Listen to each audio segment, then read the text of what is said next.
지난 시간에 배웠던 솔선 공식을 다시 복습을 하면 쉽게 이런 식으로 표현할 수 있습니다. 선관위 발표 사전투표수를 Z라 하고 얹어준 표를 A라 하고 빼앗은 표를 S라 하고 가짜 득표수를 F라 하고 진짜 득표수를 T라 하고 등록 선거인 수를 R이라 하고 상수 비율을 C라고 하면 민주당의 사전 득표수 Y는 가짜 득표수 더하기 진짜 득표수가 되겠죠. 그리고 이 가짜 득표수는 A 플러스 S, 즉 등록 선거인 수 곱하기 상수 비율 해서 얹어준 표, 그리고 실사전 투표수, 다시 말해서 선관위 발표 사전 투표수에서 요 등록 선거인 수의 상수 비율을 곱해준 값을 빼준 그 실사전 투표수의 사전 투표율을 제곱해주면은 이게 조작된 표가 되고 가짜 득표수가 되고, 이것을 진짜 득표수 T랑 더해주면은 그것이 민주당 사전 득표수가 되겠죠. 그런데 민주당이 조작한 표보다 어쩌면 더 중요한 게 뭐냐면요, 바로 이 미통당의 사전 득표수 혹은 국힘당의 사전 득표수입니다. 국힘당 혹은 미통당의 사전 득표수는 진짜 득표수에서 가짜 득표수를 빼주면 되겠죠. 다시 말해서 T-F가 되고, 이때 민주당하고 다른 점은 민주당은 더해주는 표가 있었지만 미통당은 그 빼앗긴 표만 있는 겁니다. 그렇기 때문에 S, 즉 실사전 투표수에서 사전 투표율의 제곱을 한 값만 진짜 득표수에서 빼주면 되는 거죠. 그래서 이 더해준 표 혹은 얹어준 표는 원래 있는 표가 아니라 없는 표를 만들어서 집어넣은 표고요. 이 빼앗는 표는 미통당 혹은 국힘당이 얻은 표를 갈아서 없애고 그 표만큼 민주당에게 더해주는 표입니다. 그래서 지난 시간에 잠시 말씀드렸듯이 21대 총선과 22대 총선의 차이는 바로 이 선거인 수에서 이 상수 비율의 차이에 있다고 할 수 있습니다. 그러니까 21대 총선은 전체 선거인 수의 3%를 곱해서 그것을 없는 표를 만들어 넣어준 거고요.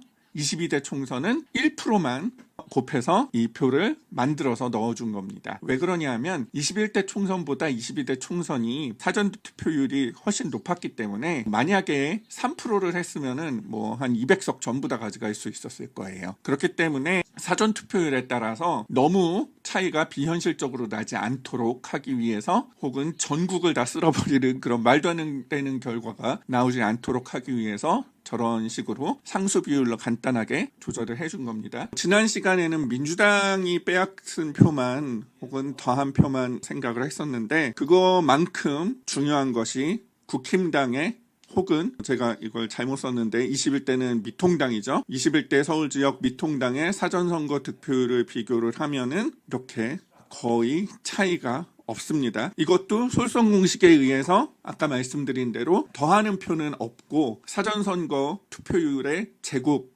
값을 실제 사전선거 투표수를 곱해서 빼앗긴 표만큼 집어넣은 거죠. 이 값이 거의 차이가 안 난다는 것은 무슨 말이냐, 실제로 국힘당에서 이만큼 뺏겨서 민주당에게 줬다는 뜻입니다. 민주당만 딱 그 공식이 맞아서 그게 성립이 됐다면은 뭐 그럴 수도 있겠지 할 수도 있지만 실제로 빼앗았다는 증거는 안 되겠죠. 그런데 이렇게 미래통합당의 사전선거 득표율이 솔선공식에 의해서 그것도 더해주는 표가 없이 사전선거율의 제곱을만 가지고 이렇게 완벽하게, 거의 완벽하게 복원이 된다는 얘기는 실제로 국힘당에서 표를 뺏어서 민주당에게 넣어줬다는 거죠. 그리고 이것이 단순히 그냥 대수의 법칙이 깨졌다라는 걸로 끝나는 얘기가 아니라는 것을 보여줍니다. 대수의 법칙이 깨졌다면은 다양한 형태로 나타날 수가 있습니다. 그 깨진 형태가요. 그거는 이따가 제가 좀 말씀드리겠습니다. 그래서 이렇게 국힘당의 사전선거 투표율이 이런 식으로 솔선의 예상 사전선거 투표율과 일치를 하고 당일 투표 득표율과 일치를 하고 우리가 복원을 할 수 있고 선관위의 것을 복원을 할 수 있고 이랬다는 사실이 바로 선관위가 실제로 미통당에서 표를 뺏어서 민주당에게 집어넣었다는 강력한 증거가 되는 것입니다. 그래서 22대는 아까 말씀드렸듯이 3%가 아니라 1%를 조작을 했다고